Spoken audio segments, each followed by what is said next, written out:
ഏറ്റവും പ്രധാനപ്പെട്ട ഇമ്പോർട്ടൻ്റ് ആയിട്ടുള്ള ന്യൂസ് പറയാൻ വേണ്ടിയിട്ട് അപ്പോൾ വന്നിരിക്കുന്നത് മറ്റൊന്നുമല്ല. നമുക്കറിയാം, നമ്മുടെ സംസ്ഥാനത്ത് അല്ലെങ്കിൽ ഇന്ത്യയിൽ തന്നെ മൊത്തമായിട്ട് ചൂട് കൂടി വരികയാണ്.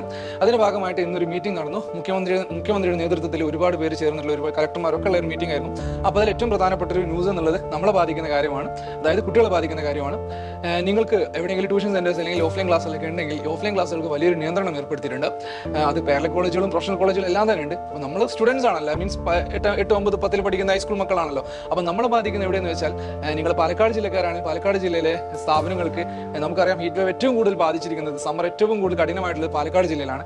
അപ്പോൾ അവിടെ എനിക്ക് തോന്നുന്നു 6-ാം തീയതി വരെ, ന്യൂസ് പ്രകാരം 6-ാം തീയതി വരെ മുഴുവൻ നിയന്ത്രണം ഏർപ്പെടുത്തിയിട്ടുണ്ട്. ഒരു വിദ്യാഭ്യാസ സ്ഥാപനങ്ങളും പ്രവർത്തിക്കാൻ പാടില്ല എന്നാണ് ഓർഡർ വന്നിട്ടുള്ളത്. അപ്പോൾ അവിടെ ഓൺലൈൻ ക്ലാസ് മാത്രമേ നടക്കാൻ പാടുള്ളൂ. അപ്പോൾ മക്കളും ഓൺലൈൻ ക്ലാസ് മാത്രം ആ സമയത്ത് അറ്റൻഡ് ചെയ്യുക. ആരാണോ അത് കണ്ടക്ട് ചെയ്യുന്നത് അവരോട് പറയണം, അത് കൺവേ ചെയ്യണം. പാരൻസ് കൺവേ ചെയ്യണം. മക്കളെ ഇതുപോലെയുള്ള മുന്നറിയിപ്പ് ഒരിക്കലും നമ്മൾ എന്ത് ചെയ്യാൻ പാടില്ല, അവഗണിച്ച് തള്ളുന്ന ഒരു പ്രവണത ഉണ്ടാകാൻ പാടില്ല. കാരണം നമ്മുടെ സേഫ്റ്റി നമ്മൾ തന്നെ നോക്കണം. അതുപോലെ 4 ജില്ലകളിലെ കോഴിക്കോട്, അതുപോലെ തൃശ്ശൂർ, ആലപ്പുഴ, പാലക്കാട് ഓൾറെഡി ഉണ്ട്.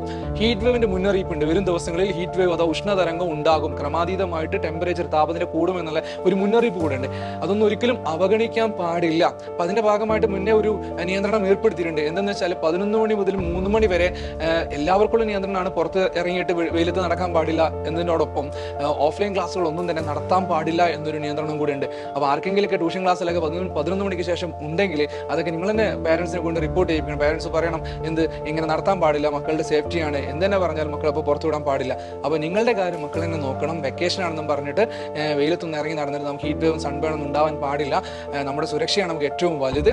അപ്പോൾ എന്തെന്നാലും മറ്റുള്ളവരൊക്കെ ഇൻഫോം ചെയ്യുക ഈ ഇൻഫർമേഷൻ അഥവാ ഈ ന്യൂസ് എന്നുള്ള കാര്യം. അപ്പോൾ എല്ലാവരും ഹെൽത്തി ആയിട്ടിരിക്കുക, നന്നായിട്ട് വെള്ളം കുടിക്കുക, അതുപോലെ തണലത്തൊക്കെ ഇരിക്കുക, പുറത്തൊന്നും പരമാവധി ഒഴിവാക്കുക പുറത്ത് പോകുന്നതൊക്കെ. ഓക്കെ, നമുക്ക് കൂട്ടുകാരൊക്കെ കാണാനൊക്കെ എക്സാം സ്കൂൾ തുറന്നാലൊക്കെ നമുക്ക് കാണാൻ പറ്റും. അതുകൊണ്ട് എന്ത് ചെയ്യുക, മാക്സിമം നമുക്ക് കിട്ടുന്ന ഇൻഫർമേഷൻസ് ആയിക്കോട്ടെ അല്ലെങ്കിൽ ഗൈഡൻസ് ആയിക്കോട്ടെ മുന്നറിയിപ്പുകളായിക്കോട്ടെ ഒന്നും അവഗണിക്കാതിരിക്കുക, അവഗണിച്ച് തള്ളാതിരിക്കുക. അപ്പോൾ നിങ്ങളോടൊപ്പം ഏകനുണ്ടായിരിക്കും കൂടെ. അപ്പോൾ നമ്മളെല്ലാവരും ഇവിടെ ഉണ്ട്. ഓക്കെ, അപ്പോൾ നിങ്ങളുടെ കൺസേൺസ് ഒക്കെ താഴെ കമന്റ് ബോക്സിൽ പറയാവുന്നതാണ്. എനിവേ എല്ലാവരും ശ്രദ്ധിക്കുക. Thank you, by.